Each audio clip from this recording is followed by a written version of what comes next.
As you can see behind me, we are going to be looking at Duke and if they have the chance to win the NCAA March Madness tournament. So let's get down. Let's check this out really quickly. Cooper Flagg is back, and he played pretty good in today's game. So let's get down. Let's check this out and see how well they actually play and see if they actually have a chance. I have them out in the second round on my brackets, so let's see if I'm wrong. To be honest with you, they absolutely destroyed Mount St. Mary's, so I kind of feel bad that I have them out in the second round. But this first play is really good. So we're going to start in essentially horns. This guy would be normally on this side.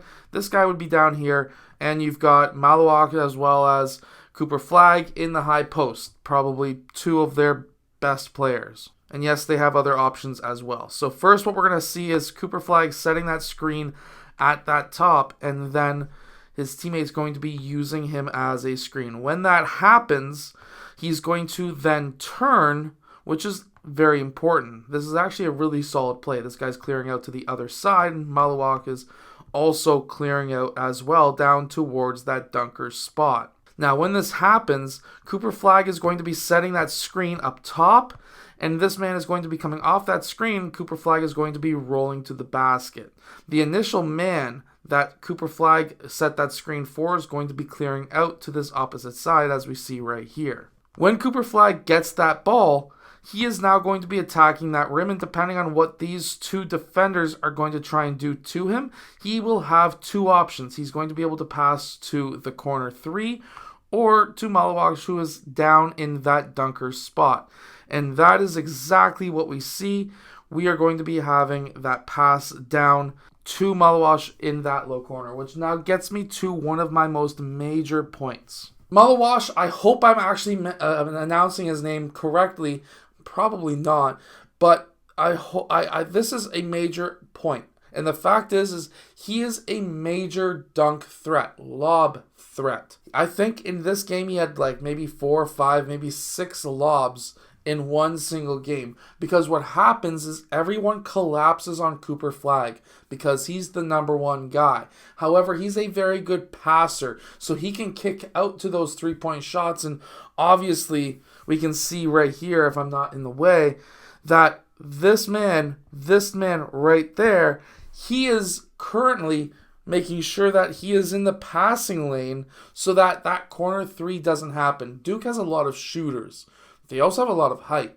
So that now you have to, as a defensive team, have to try and figure out, what do I want to stop? Their 3-point shot or their height? Do I have a chance of stopping their height? Do I have a chance of stopping their threes? You got to pick your poison. And obviously Mount St. Mary's was more worried about 3-point shots than they were of the lob threat with Malawak. And that is a major point. They need to watch for the tall guys on Duke, but also the shooters that are in the corners. And yes, this ended up with a big alley-oop dunk. Just remember that the best 2-3 zone is a man-to-man, because a good man-to-man will look like a 2-3 zone, versus a 2-3 zone will look perfect, or will be perfect if it looks like a man. Always remember that. So even if somebody says, oh, they were playing a 2-3, you have to watch until the first or second pass to actually make sure that a good defensive team is actually truthfully running a 2-3 zone or not. And what I see here is really good. So this player is going to drive and attack the basket. See, if you think you see a 2-3 zone, or if you think you see a zone, just by simply attacking the paint, you're going to be able to really pick it apart and see.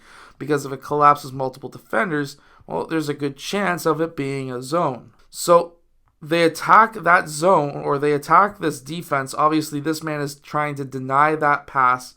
If this was truthfully a zone, he would be really set up and he would have dropped. That's number one.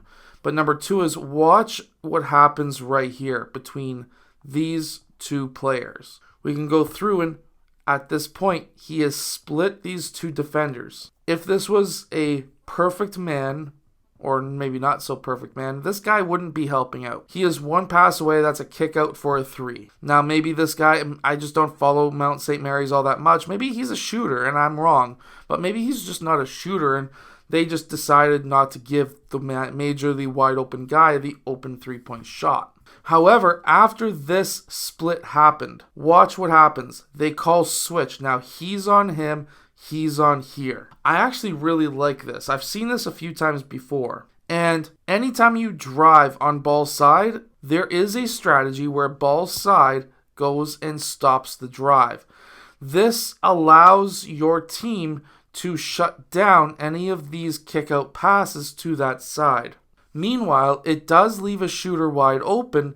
However, you're allowing that shooter to be open because you're going to be allowed to close out to him because these guys are switching. It's a very interesting story. You're essentially giving up the corner three. However, this might actually be a good strategy going into March Madness because there are a few teams that just can't shoot very well from three. I always laugh at the teams and coaches and people who say that NCAA runs some really crazy, insane plays.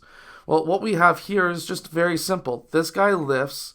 We have a guy from the wing who cuts across. And now they are set up, or were technically, in a way, could have set up as a triangle. He would have come off, maybe set the screen over here or something. But what happens next? Well, he fakes that fact that he could have set that down screen here, and then he went back and had this screen for that ball handler. After that screen, he goes up for that shot, but ultimately, this is a very fast offense. In this case, we're having a cutter, guy who lifts, and then obviously Cooper Flag on this side. He starts to dribble towards this side, or starts to move over towards this side to be able to set that screen, but when in reality, watch how much time goes off that clock. It starts at 24 seconds on the shot clock, and goes all the way, if we go through until his shot, this was a grand total of 6 seconds off the clock. This was a very quick set to be able to run, and it was very successful. So Duke knows how to play fast. Being able to play fast is actually a very good strategy to be able to use, especially when it comes to March Madness. Because a lot of teams, because it's playoffs, will start slowing down. They'll start running more and more zones against you, which means that by shooting threes, you can pull out those zones and force them back into a man-to-man defense. However, at the same time, when you're running a fast offense and then you run something that's a little bit more very particular on certain passes being made, now you are really trying to mess up that defense that is trying to be played against you. So it's actually a very good strategy. Now I want you to see something right here because he is a very big lob threat. A screen and roll threat as well. He can play the game very good. Now when he goes up and sets this screen, watch what his defender's doing and watch what help is doing.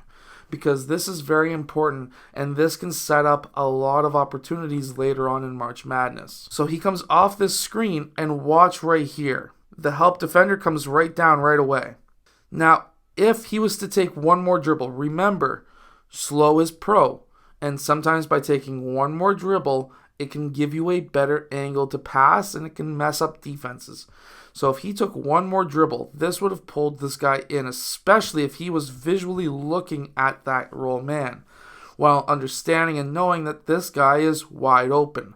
By taking that dribble over here, this gives a pretty good angle, especially if you're looking at the roll man and this guy overhelps, you've got a corner player absolutely wide open. So he can send that skip pass over to that far side.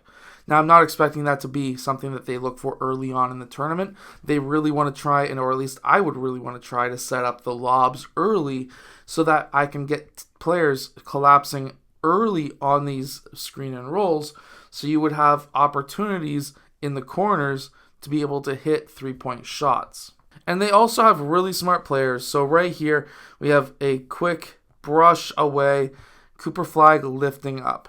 Now, after all this happens, so this guy lifts, pass goes to this side. Now, if we watch really closely, watch this guy cut through, pass goes back, and then Malawash lifts to the high post. I always love running plays through the high post. 4 out, 1 in offenses are simple, and you can hit backdoor cutters.